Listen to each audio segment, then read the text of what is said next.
Good evening, everyone. We are going to get started in just about 1 minute, and our moderator, Brian, has posted a bunch of information in the chat box for you. So make sure you familiarize yourself with the chat box. And to ask us questions, you're going to approach the question and answer box. On my bar, it's in the more, the button that says more on your toolbar, and it has three little dots. If you click on that, there is a question and answer button, and that's where Victor and I will be watching for questions from you all. So I think there's no better time to get us started than 7 o'clock. So welcome to all of you who are joining us. My name is Dr. Wendy Wright. I am an adult and family nurse practitioner. I am in my 33rd year as a primary care nurse practitioner. And in 2007, or six actually, I left a family practice with a physician that I had worked with for about 12 years and decided to jump out on my own and open a clinic. The very funny story is that I gave my notice to the practice having no idea what I was actually going to do with the second half of my career. And my sister, who was running a surgical center for a group of urologists, said to me, I think what we should do is open up a family practice together. We'll work together for the rest of our lives. Think of how fun that will be. And you're the older sister, so you'll pay for everything. And I said to her, I have zero desire to do that. And so she persisted. And 6 weeks later, we opened up a full service family practice. It was 7 patients on the books that day, and myself, a billing practice manager, my sister who helped to set up the clinic, and a part-time NP. And that was we're at 18 years now. And I started with 7, and today we have 6,500 primary care patients. I have 11 nurse practitioners that work alongside me and 31 employees. And up until 2 years ago, I owned a second family practice of 2,500 patients and 4 nurse practitioners, but I sold that clinic off to a group of family physicians who were opening in the community. So it's my pleasure. I've been the senior lecturer for one of the senior lecturers for Fitzgerald Health for 28 years and teach the certification course. So some of you may have met me over the course of the last 28 years teaching that course. I'm joined tonight by a colleague, Dr. Victor. Will you introduce yourself, sir? Thank you, Wendy. Victor Cherkasy here. I'm a doctor of nursing practice. I work in a large corporation as a senior provider. We have 10 offices in Georgia and Tennessee, and I've been there the longest. I start my 25th year next week. As far as Fitzgerald Health Education, I don't hold a candle to Wendy, who's been there so many years. I've only been there since 2007, which I suppose that makes it 13 plus 5, 18 years. I'm an associate lecturer and I work in dermatology. For many years, what I do primarily for Fitzgerald Health, of course, is the dermatology lectures for our friends in pediatric, primary health, and geriatric areas. And I'm very happy to do just that. I do have a number of other responsibilities, which you're going to be learning tonight. But again, I'll let Wendy go ahead and lead from here. Once again, we're excited to talk to you about the different income streams that you can have while working in your clinical setting as well. Thank you so much, Victor. I'm so excited to work alongside you tonight. We don't get a chance to do this very often, so it's going to be a fun night. As a reminder to all of you, this program tonight is interactive. Please ask us questions. Post those in the question and answer box, and that's what Victor and I are going to be watching. Your microphone is on mute. We cannot hear you. You know, you're not going to show any videos, so if you're in your pajamas tonight, we're not going to see you. So just know that the only way to get to us is through questions in the Q&A box. If you have technical issues, don't hesitate to reach out to our moderator through the chat box. So let us get started. And what Victor and I are going to do is we're going to dialogue back and forth, but we're going to be watching for your questions as well. And we're happy to answer questions as you start to think of them and as we go through the program. So you can see my affiliations in terms of owning the family practice. I also own a medical education company. I am accredited by the AANP and can provide my own continuing education as well as accredit that continuing education as well. And you heard that I am a senior lecturer with Fitzgerald Health. So here's what we're going to do over the course of the next 56 or so minutes. We're going to talk about some various sources of additional revenue for nurse practitioners, and we're going to dialogue, myself, Victor, as well as all of you, about opportunities that can exist and maybe do exist for you all as well. So I think that we as NPs possess a really special skill set. Certainly, we're RNs first. We've learned the skills of interacting with patients and taking care of patients and families, etc. But we're also masters and doctorally prepared. Many of us have had years of patient care, of educating not only patients, but also communities and families. And many of us, I often say, I ended up in management, and I swear to you, it's because I went to the bathroom and I came back and been elected into that position. I don't know about you, Victor, because I know you do management, but it's this lifetime position that no one wants, right? So once you're elected in, you never leave it. But Yeah, the one person that actually wants to be in management or administration purposely probably was never actually been there. So the higher up you go, the bigger target you are as well. But the right person, the right fit, and making your own job description can also be beneficial as well. But go ahead, Wendy. I wanted to hear some more of your thoughts. absolutely. And so I think that these skill sets open a significant number of opportunities and can add to your additional revenue stream. Victor, you and I were chatting as we were getting ready to do this program, and we were talking about the fact that both you and I have gone on to get our doctorate. And for me, it was something I always wanted to do, but for me, there was never the right time. And I'll be very honest with you. I mean, for those of you that are listening, I have over 50 publications. I own a clinic. I've done a lot of really cool things. And I thought, what is it that that doctorate will bring to the table? What are they going to teach me? And I will tell you, I learned so much. I learned how to be a better manager, a better researcher, a better writer.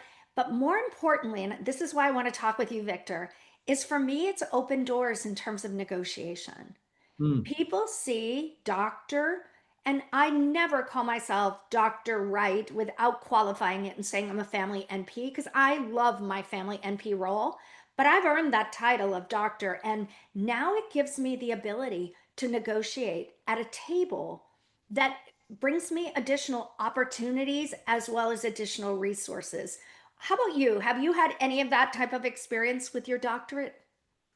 I never went out of my way to think or use the doctorate in a way of improving income streams, but that was actually one of the biggest surprises. I thought that what the doctorate did for me was give me a certain amount of gravitas and authority when I do lectures and do presentations.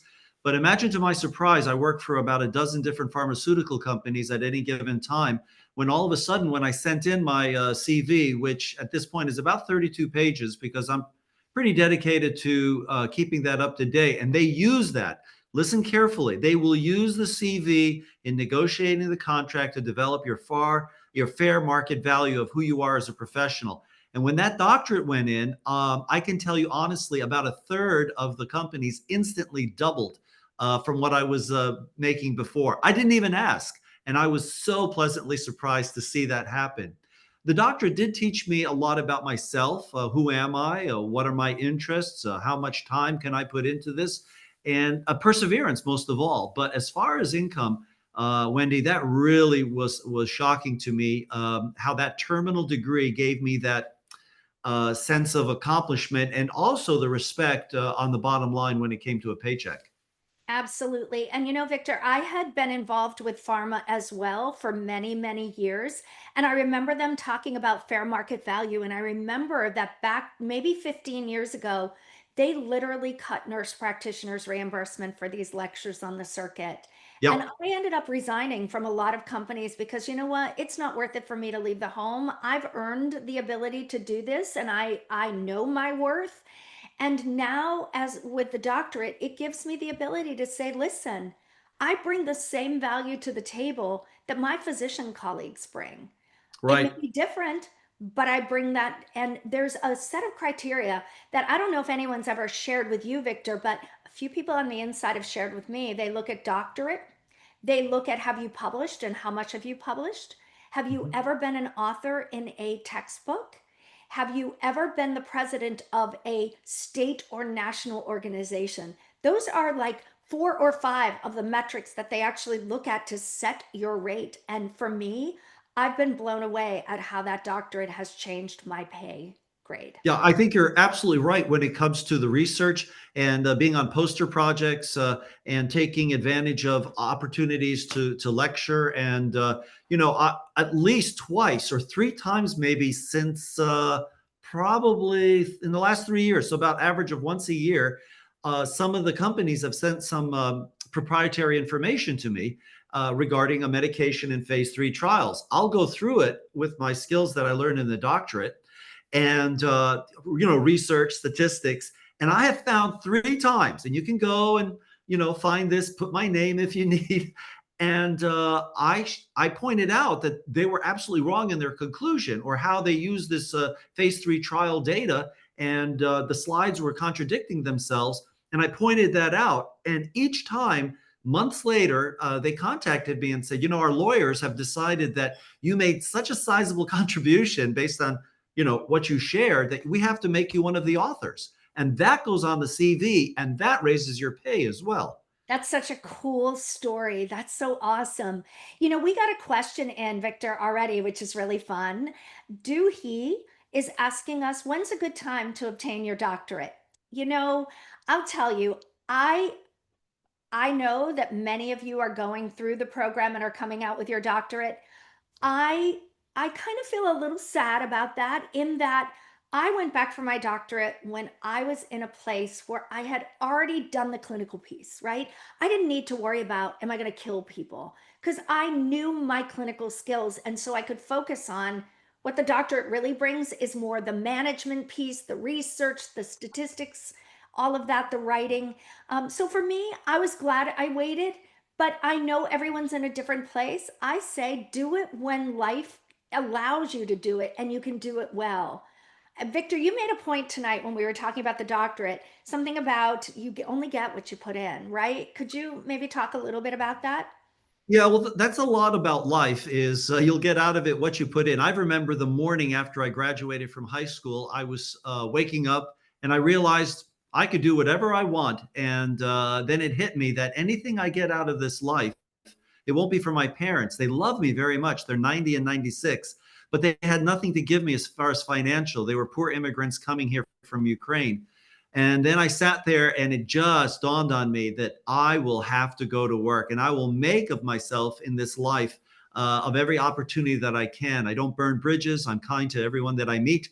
I have found that the people that I know, that circle, are the ones that have helped me the greatest. I should probably jump in and tell my origin story in a moment, but it has a lot to do with the organization we both work for. I've never told you the story. You want to tell me? I'm Well, what excited. happened? People are already loving this conversation, Victor. Well, The my fireside chat. origin story of how I became a clinician, as well as having a business on the side that earns a sizable amount of money every year, which I'll be telling you in a bit. I was at Vanderbilt University as a student. I was very passionate about psoriasis and psoriatic arthritis, and I was often given the opportunity to lecture while a student. And the day that I graduated, the faculty came up to me and asked if I would be an adjunct faculty at Vanderbilt to teach dermatology. I was like, "Are you kidding? I just graduated like 20 minutes ago." But I did take that opportunity. One time while I was lecturing at Vanderbilt, about 2005, someone surreptitiously videotaped me and sent it to Margaret Fitzgerald and said, "You've got to hire this guy to do your Oh dermatology." my goodness. And That's she so cool. she flew Margaret Peg Fitzgerald flew my wife and I up to Boston, and we were in an Italian restaurant for about 2 hours, and we were laughing and we were talking, and finally I said, "Dr. Fitzgerald," oh, she said, "Call me Peg." I said, "You've never once asked me tonight about my dermatology skills or my knowledge, my background on my skill set. And she said, listen, I was already convinced of that. I just had to find out if you were also a nice person. And Isn't she that said, great? you're hired. And I have been, of course, with Fitzgerald since 2006 7, right in there. And she gave me that opportunity and also pushed me on getting the doctorate at the right time.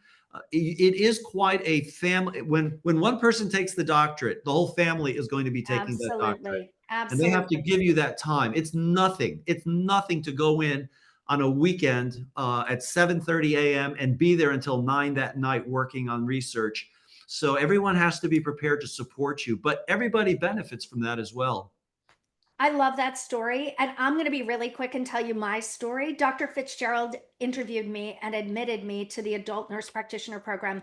And Victor, back when I became an NP, you had to be in school for 2 years. And I'm out of school for 2 years as an RN, and I had only been a year. And I begged her, please, I know I'm going to be a great NP. And she let me in at a year and a half and said, you're going to need to work throughout this program, and that's how I met her. And when I graduated, she asked me if I would teach at Simmons. So it's the same story. And I think it brings up a really good point. Additional revenue streams are often made by the people that you meet. I would not be here today, not just for Fitzgerald. She nominated me to be on the NPACE board of directors. And that kicked off my career. And then in 1997 said, will you teach for my company? And I was the first NP she hired to actually teach the board review beyond her. And so, you know what? It's all about making those connections. And so Yep. don't just do Zoom meetings like this. Go to live meetings, because for me, my career and my additional revenue has been made in live meetings. I don't know if you feel that same way, but we're going to get into some slides. Keep the questions coming, keep the comments coming. We're watching them. So there are two streams of revenue, right? There's active income. And I'll give you the example. When you see a patient, the income comes in to the clinic and you're paid for the work that you do. But you only have so many hours in a day. You can only see so many people. And so you are basically exchanging your time for your pay. But there's going to be a cap on that, because you can't make more of yourself. You can only be in so many rooms at a time. But one thing that you can do is, many of you are probably RVU based. You can determine some additional revenue based on RVU. But I've never been a fan of that, because I don't want my team to work harder. I want them to work smarter.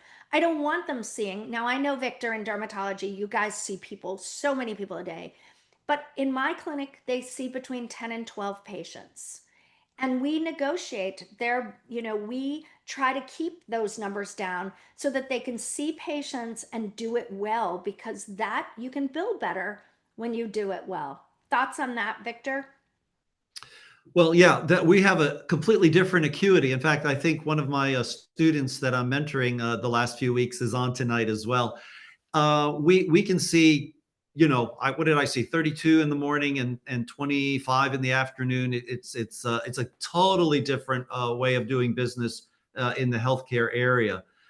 As far as my income, my predominant income, of course, is not the passive form, but the active form. But I do have two areas of passive income, which is going to be, I'm on retainer with a number of companies where they say, we'll give you $10,000, $12,000 for this year. And at any time we need you to look over some paperwork and give us some marketing ideas, then we just contact you. It's a flat rate. Another way of receiving passive income is, like yourself, is the publications. And through Fitzgerald in particular, the lectures that I do, people purchase those. They do the test questions at the end. And that's been a big help as well. One of the great things Margaret Fitzgerald gave me an opportunity was to edit the chapter, a dermatology chapter in the Fitzgerald nurse practitioner certification exam. That was a huge deal for me, and gave a lot of credibility to the work that I did. And when people would tell me they just passed that test, I'd say, well, you're welcome. And they would say, why would you say that? And I said, well, look, I'm the author here on the first page. And I think you were also there as well, editing some chapters. And I said, I did the dermatology. part. And so, it has been a really nice opportunity. I have to say that a lot of things I did early in my career did not pay that well, Wendy. But True. when you're Absolutely the truth.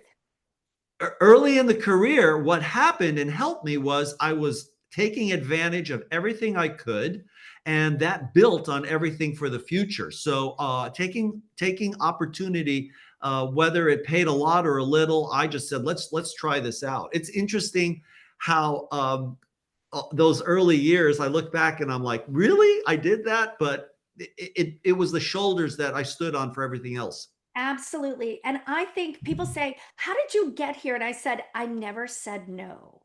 I Yeah, said that's it. yes, and I figured it out later, thinking, "I'm not sure that I am even gonna know what to do here," but it has built. You don't know when you're in it that it's going to build for the future, but I still to this day do a lot of pro bono work.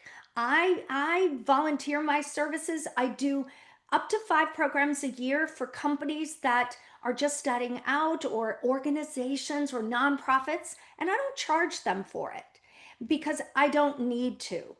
And I think, what I say to people now is I have enough work and I have enough money. I don't need to do these things. I do them because I feel like they make a difference and I want to do them. That's how I think starting out early and not getting anything from them has only garnered a lot of work now, 20 or 30 years later.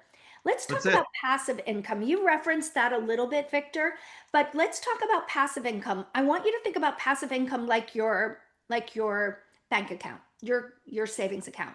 Now that's a bad example because they're paying very little these days due to the interest rates. But in any event, it's like an investment account. You put money in the retirement account because you expect that over time it's going to earn money without you even doing anything to that money. That's one example. Another example of passive income is benefiting from the work of others. So in my clinic, I have 11 nurse practitioners. They certainly get bonuses, but at the end of the year, if there's profit, that's passive income to me. I didn't have to see those patients, other people did. And if there's profit, then that's profit ability that I can share in. Any thoughts about passive income for you? I put some examples up here, Victor, for me, and maybe you could talk a little bit about your passive income.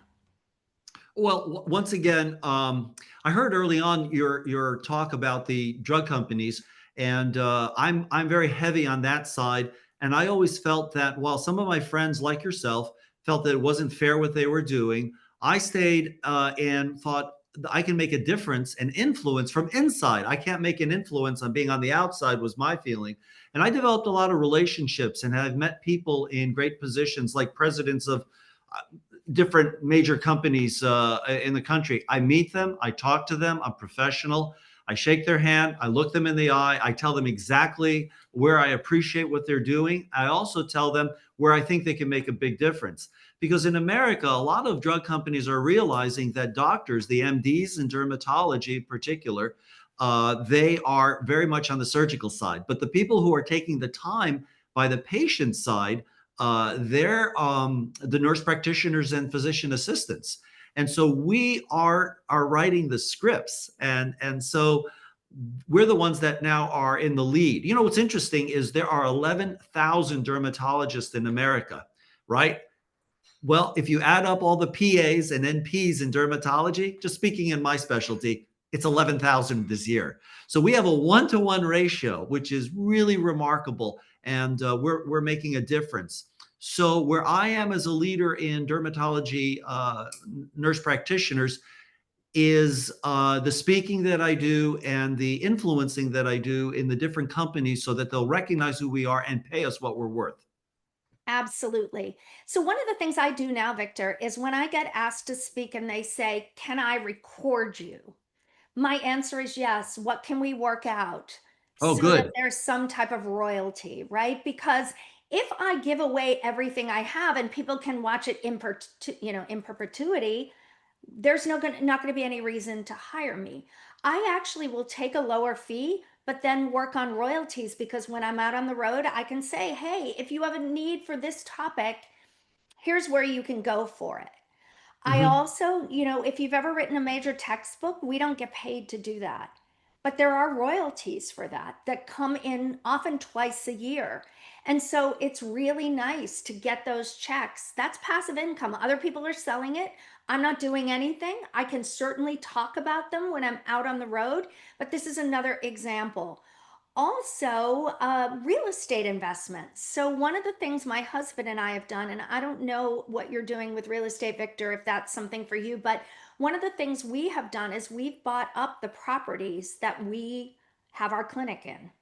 And then we expanded and bought another four more buildings where we now rent out to physical therapists and to nurse practitioners who do diabetes and things, so that we now have the mortgage on those real estate paid by people who are renting those buildings. Certainly, what I'm going to tell you now is I'm 50, almost 59 years of age.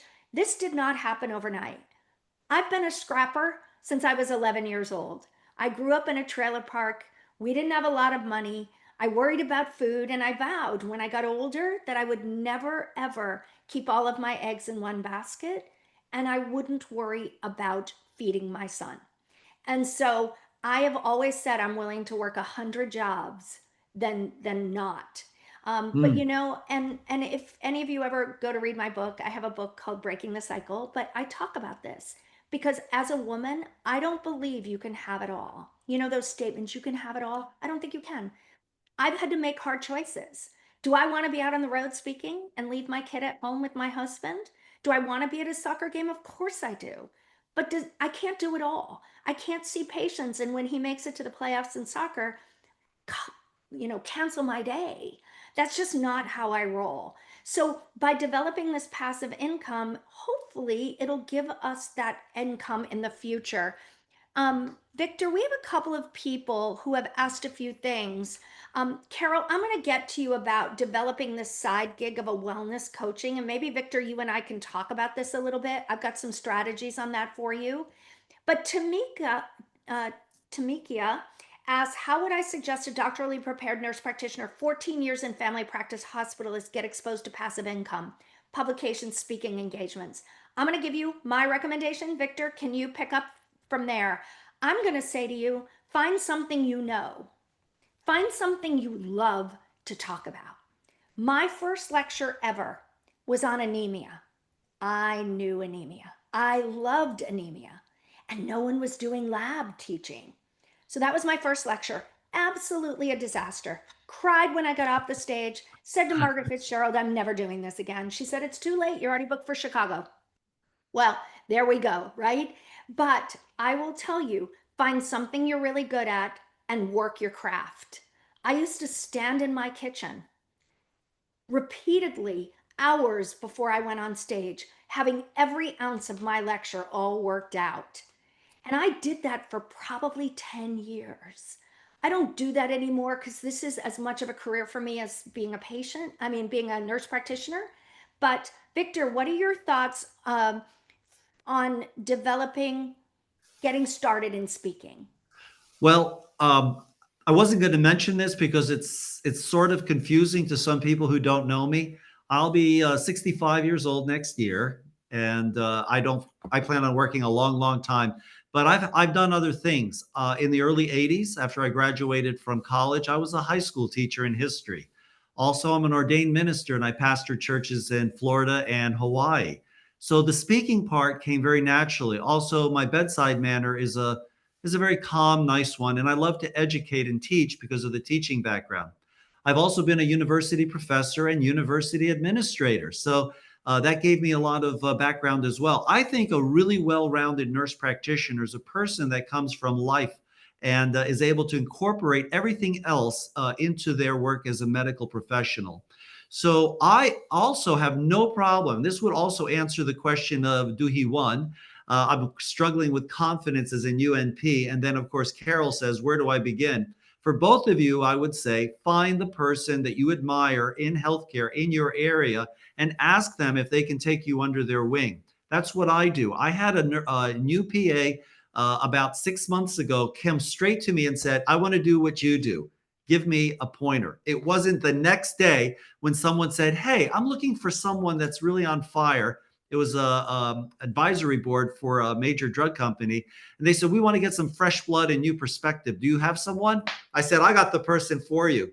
And I saw Love her that. right afterwards, and she's like, they paid me $3,500, and all I had to do was talk for an hour and a half about things that I already I'm crazy about. And she goes, "Thank you so much." And I heard she did a great job. So I was that person to help her as well. So that's kind of a pointer that I would give off the bat for getting you started. I think that's a great. Find what you love. You can't fake it. People say fake it till you make it. People see right through that. Yeah. Find your passion and talk about it and develop a lecture that you know just as well, if not So better than the other people.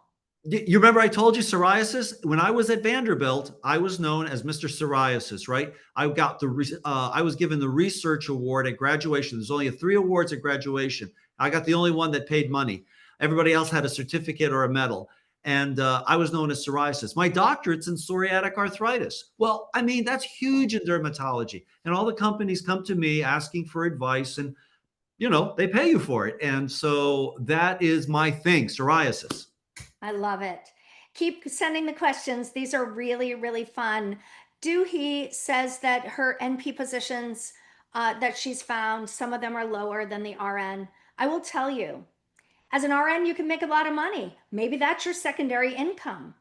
When I started, everyone, I was full time as an NP. I started speaking, and I did not cut down from full time as an NP until my speaking money equaled what I was making seeing patients. And then I cut a day, and then I cut a day until eventually I ended up at two 12-hour days. And that's where I've been now for 18 years.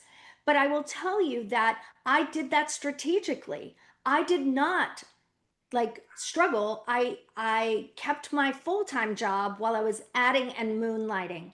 And I will tell you, you can go online and you see all these people out there with get rich schemes. Oh, you can sell this, or you can make millions of dollars doing this. Folks, I've been in this business a really long time, and sometimes people do hit it quick rich, but be very careful, because we're seeing NPs in the media every day who are being arrested for, oh, just sign on these forms and we'll give you a little bit of income for signing on this. That's a violation of Stark laws. And you better be really, really careful. If it seems too good to be true, it probably is. Victor, I want to take a minute and talk to people about my first, actually, it was my second NP job. It was Yeah. 1992, nope, 1994. I was commuting 57 miles each way from my home, sometimes taking me 2+ hours a night out of Boston to get home. And I found a job in New Hampshire. It was 10 minutes from my home. They, in 1994, were paying me over $100,000. Now, I want you to know, when I graduated in 1992, I was making 45,000. So I came up to New Hampshire, $100,000, a percentage of the income that I generated, and the ability to at some point own that clinic or be a partner. You know what? It seemed like the best job. I knew 3 days in, I had made the biggest mistake of my career. Because what I didn't know, because I didn't do due diligence, because it seemed so great, was that 27 nurse practitioners had come before me. And I knew it was a toxic, toxic place. And I tell you, you know what? I lasted 11 months, 27 days, and 4 hours. I gave my notice, gave her 3 months because that's my professional obligation. And she said, "You're done this minute." And I said, "That's great. Thank you. I already cleaned out my desk, hoping that you would do that. I wish you nothing but the best." But I will tell you, don't sell your soul to the devil. It takes a lifetime to build a reputation. It takes Yep. 5 minutes to destroy it. Thoughts on that? Well, sure. Tomorrow evening, I'm going out to dinner with a company that is flying some people from Chicago to talk to me because I dropped them 3 years ago, and they said, "This is very. I can't believe they're bringing this up. This is so apropos." and they want to know specifically why I won't speak for them. And basically, I don't believe in the medication. I don't see that it works, and I have my reputation. So all I have is my name, and Truth. if I don't have my name, and my name is unique, I can't hide. I mean, Victor Cherkasy.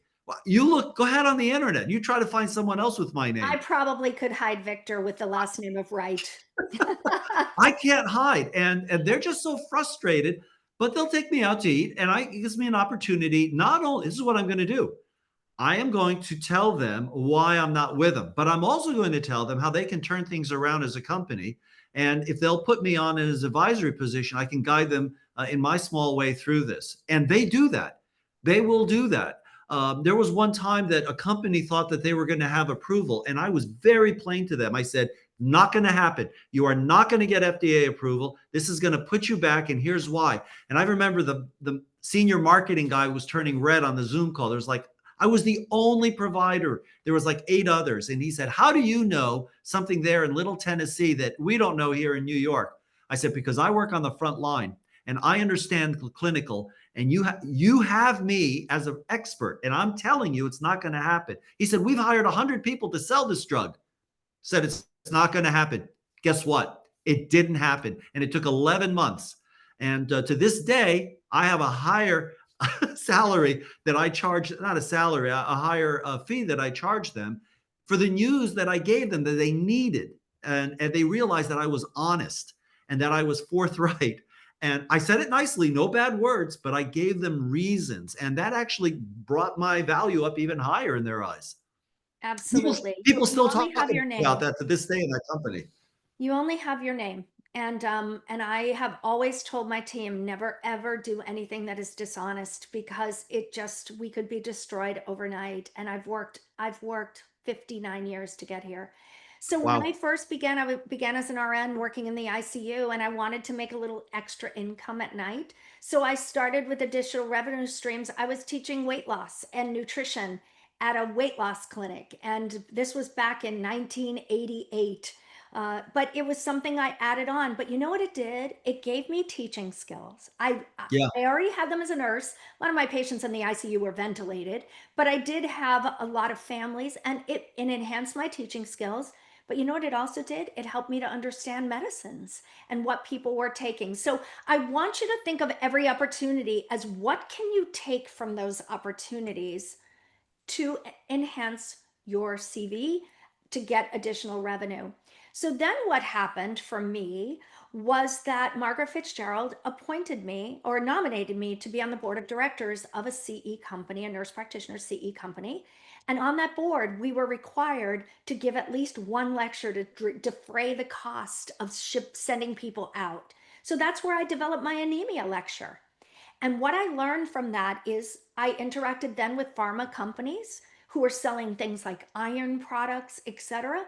And I marketed myself. Don't be afraid to market yourself. I'm not being what's the word? I'm not being boastful.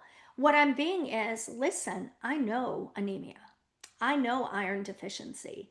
And so I don't need to be in hematology to teach this. And this was really the jumping point. So someone asked, how do I get started with speaking? Volunteer to speak at a local nursing conference. Find your Yes. topic that you love and volunteer. Yes. Even if they give you $100 or they give you a gift card, that becomes the experience that you can say, I've now spoken at a state conference. I've Hmm. now spoken at a national conference. And then I went on to develop my own educational company because you know what? I figured if other people are doing it, why shouldn't I just do it for myself? Did it require a ton of work? The paperwork is sickening. It took decades, it felt like, to get through all the paperwork. But you know what? I've had that accreditation now since 1995. And so I can accredit programs. That gives me additional income because when people ask me to speak, I say, I'm happy to speak. I can also bring CE to you. So, something also to think about. Yeah, you need to learn how to also put together good PowerPoints. Get a compendium of your own photos that you have permission to use. Make sure that you've learned how to use PowerPoint and do things in a logical, clever way. Also, remember you're doing some kind of entertainment. as well when you put together. Make it interesting for people. People love stories. Learn how to speak in front of a group, modulate your voice. I was asked just last week if I would be an announcer for Bradley Central High School football games. I said, "What do I have to do?" They said, "We want you to say, 'Ladies and gentlemen, welcome. Would you at this time please stand for the singing of the national anthem?'" And I was laughing because I was like, I never even thought I would do that. But one thing always leads to another. It really Um, does. yeah, I was going to share something. Wendy, time is moving away here for It us. is. I was going to tell everyone that the collaboration that I do, no job was too small at the beginning. And I still will continue to take every opportunity I can to share my knowledge, even if it's at a low cost. I'm speaking at the University of Alabama in Huntsville and Vanderbilt in the next month. And I can say the universities don't pay as well, but I do that because it's a foundation that helps the CV and others understand that I have some kind of credibility. Um, you Absolutely true. you can learn to do as much or as little. And I know some of you here in our last 20 minutes might want to know, well, give me some ideas. Well, this week, this is just this week. This is my calendar, and my kids are grown. They're in their 30s. My wife is home. She gets to pursue her interests and things like that. So this is what I did. On Monday evening, I spoke at a local restaurant to about 7 doctors regarding a new medication. And for that, they paid me $3,500. It took 1 hour. On last night, Tuesday, I had 2 hours of training from another company regarding a new indication for a medication. That will be about $2,000.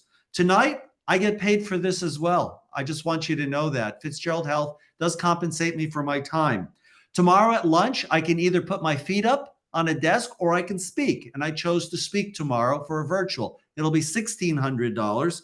Then on Friday, I'm going to speak in 2 places an hour away, one for breakfast and one for lunch, regarding another medication and some new indications. Altogether this week, not sitting around, just taking some time in between for lunch or after work for an hour or two. It'll be $12,000. That's 1 week. Now, next Victor, week, only one talk. So I can do as little as I want or as much as I want. but Victor, And you've made the choice. Like, I, this is what I tell people. While other folks are sitting around, and please, I have no issue. I would love to sit around, but I make the choice that I'm willing to work extra hours yes, to make things happen and to travel. People say, "Oh my gosh, why do you travel?" I travel because it's as much of an income for me now as it is to see patients. And so you can't have it all. I said this at the beginning. I'm a woman. My husband was with my son a lot more than I was. I couldn't have it all. There had to be choices that you have to make. But right. nothing is going to happen if you don't put the effort out there. You know that old adage, build it and they will come? I disagree with that. You have to work it, and no one's going to work as hard for you as you're going to work for you. I see patients Monday through Thursday from 7:30 to 5. Okay. Friday morning from 6 o'clock. I wake up about 6 o'clock on Friday morning. I will work from 7 until noon every Friday on my business. Okay. That's putting PowerPoints, that's writing articles, that's going through research, that's preparing for advisory boards. That's updating my CV, whatever that means. I also have a little book that I keep the finances because I pay quarterly, taxes because we have businesses. So I keep up with that every Friday morning. And then I go to church on Saturdays, and that's my day off. And then Sundays, I'll also work for a few hours as well on the business, catching up.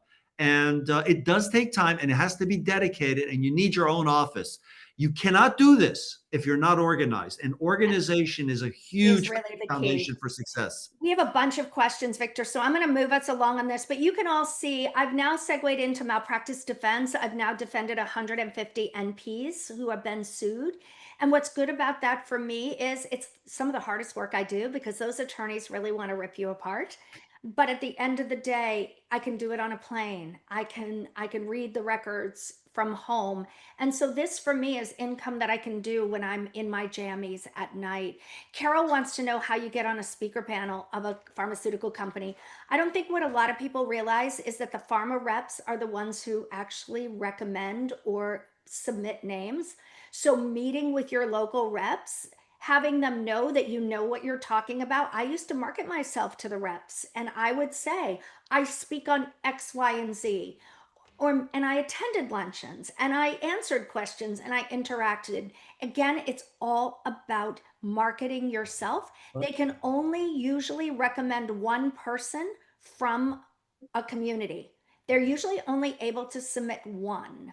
So you have to be the one. Why should they choose you over the 1,000 physicians, NPs, and physician associates that are in that community? Because they don't have they don't have a lot of spare people to nominate.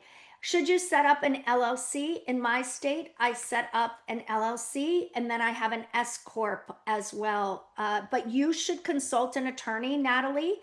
I am Wendy L. Wright and Associates, Inc.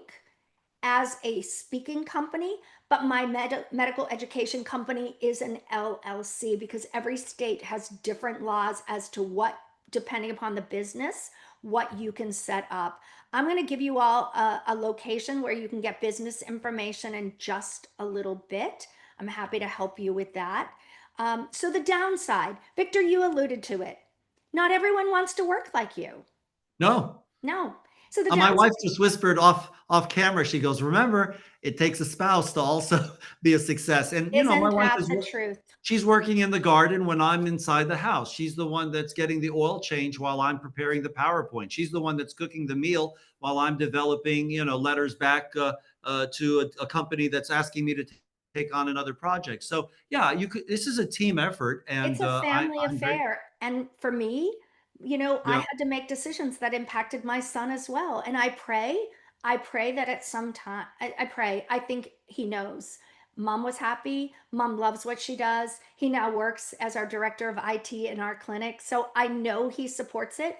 But at the end of the day, it probably would have been nice to have mom at more things. Had to, probably.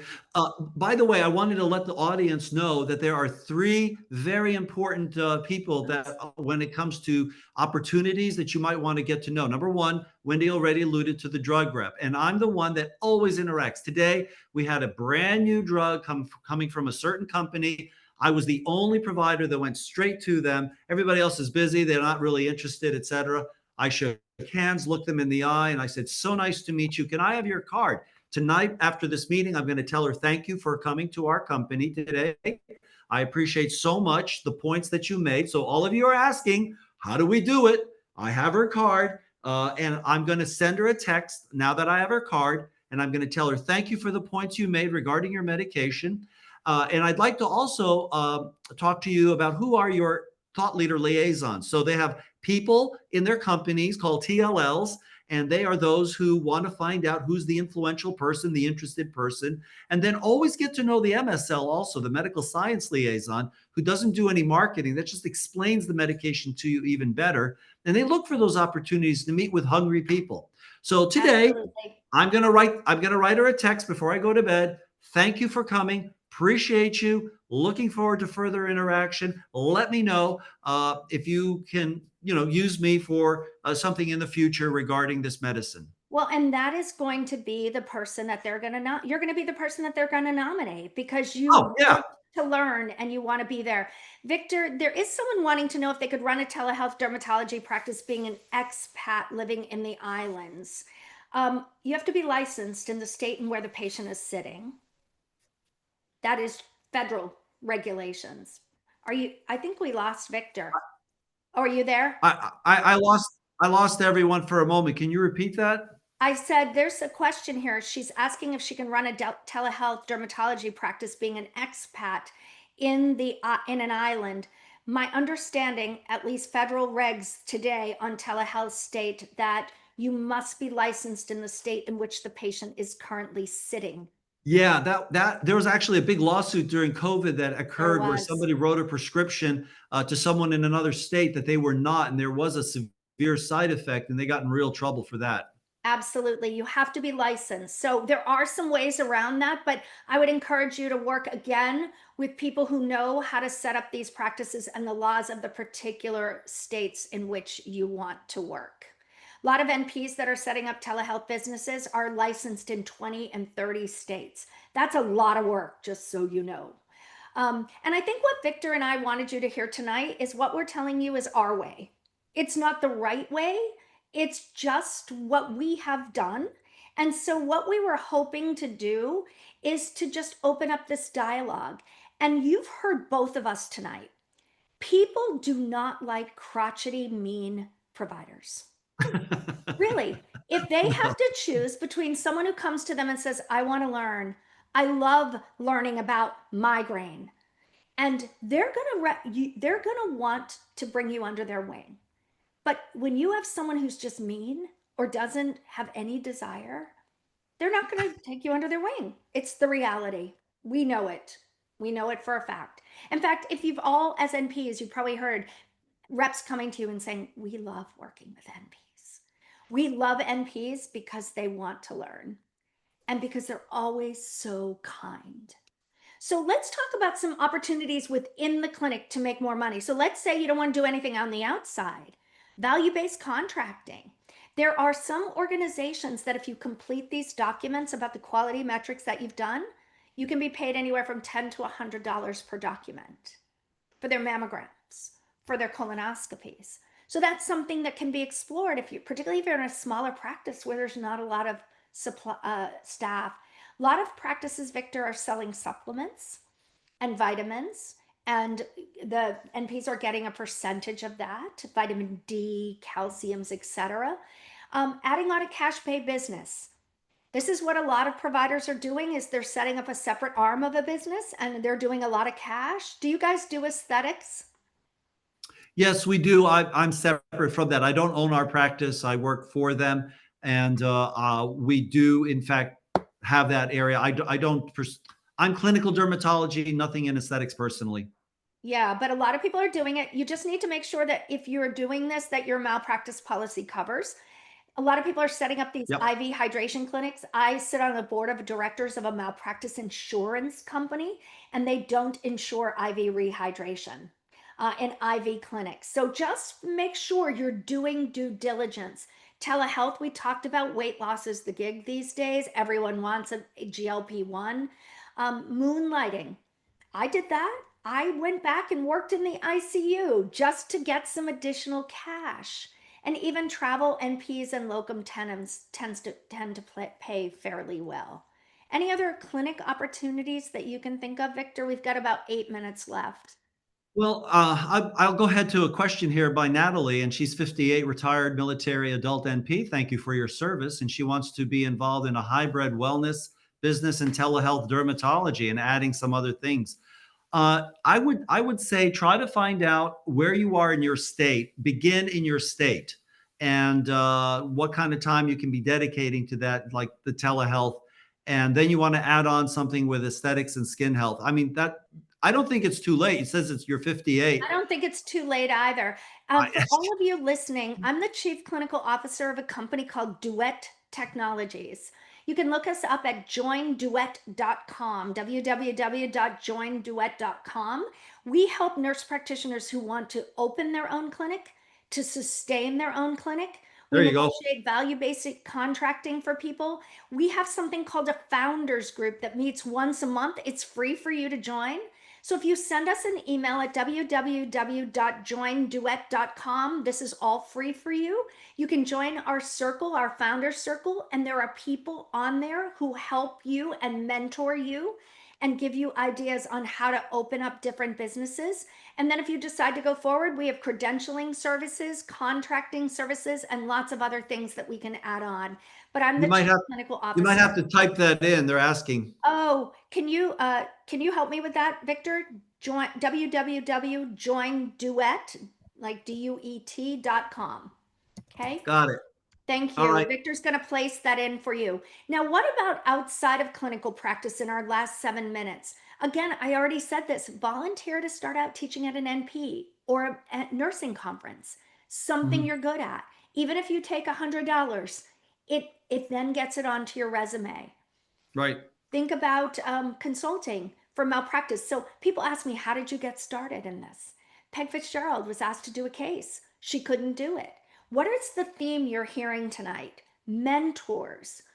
Align yourself with people who are willing to fork things over, or nominate you. And she couldn't do it. And she said, hey, I've got someone else. I probably give away 15 malpractice cases a month to other people because I just don't want to do them. And I say, hey, I have friends that do these. This is what their specialty is. So align yourself with people who do some of these things. Also, CE companies want people to review things, to create educational materials. And I have now, because of my clinic, my sister and I have formed a forensic company where we actually integrate in, we get into people's EHR systems and we look at what are they billing out? Where's all their money? Why are they not getting paid? So we take the experience of what we've done in our career and we've just built businesses on it. Any other thoughts outside of clinical practice and outside of maybe the pharma companies? Yeah, for myself, a lot of things have happened. I'm the Forrest Gump of dermatology. I just fall into things accidentally and good things happen. I've been traveling to Ukraine about twice a year since the war began. And I was just there in May and I'm going back in November. And interestingly, on one of my first trips, I decided to help an elderly gentleman who I thought had a hard time hearing, and he was a good surgeon, but he didn't speak the language. And just out of being kind, I kind of stood by him for a few days. Come to find out, he is actually one of the most famous surgeons in America. He's known as the surgeon to the presidents. And I was sitting next to him one time when Bill Clinton called him up.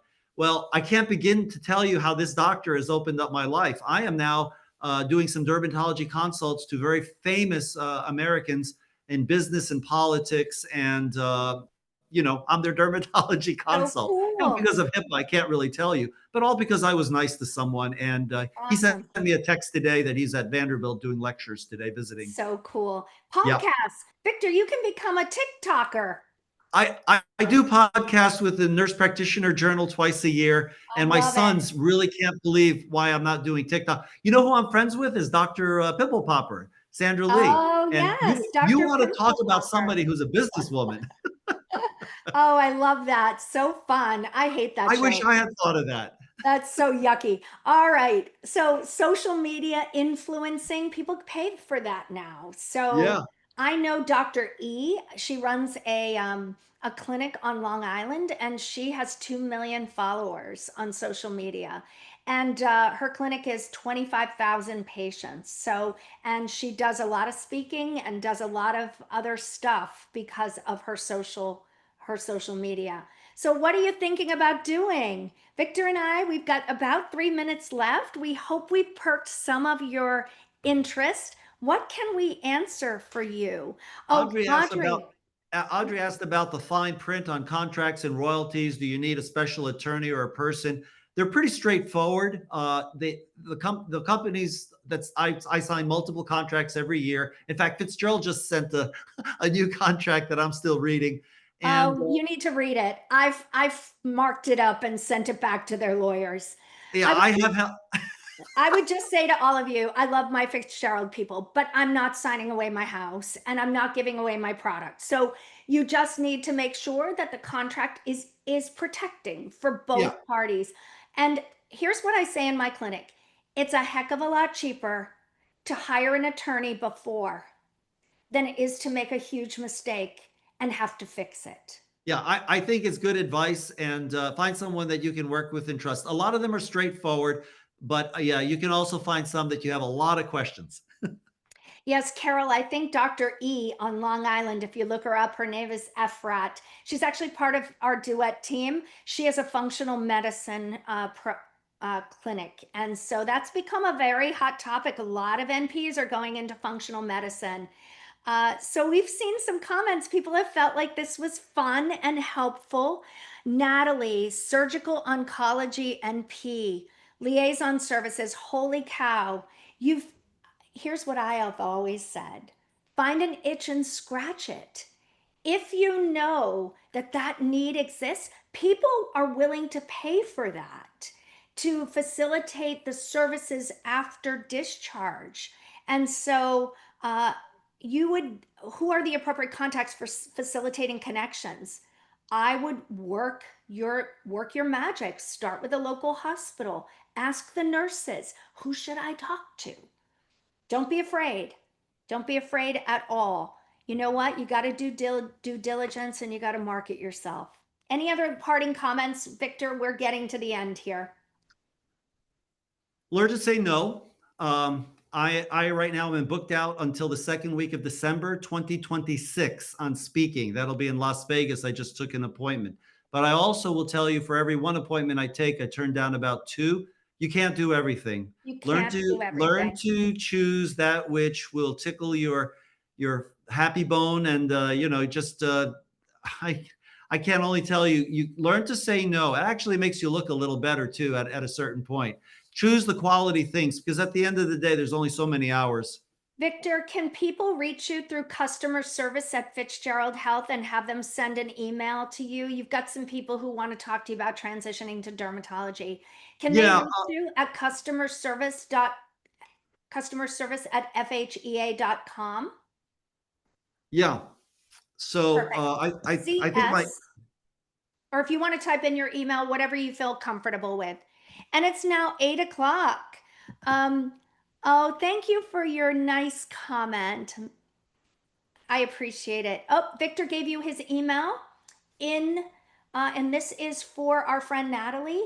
It's yeah. in the chat box. Victor typed it out, and so I'm gonna butcher your name, Miss Jones. But thank you so much for your comment, and everyone. We hope you've picked up some fun stuff tonight. It's been a pleasure, Victor.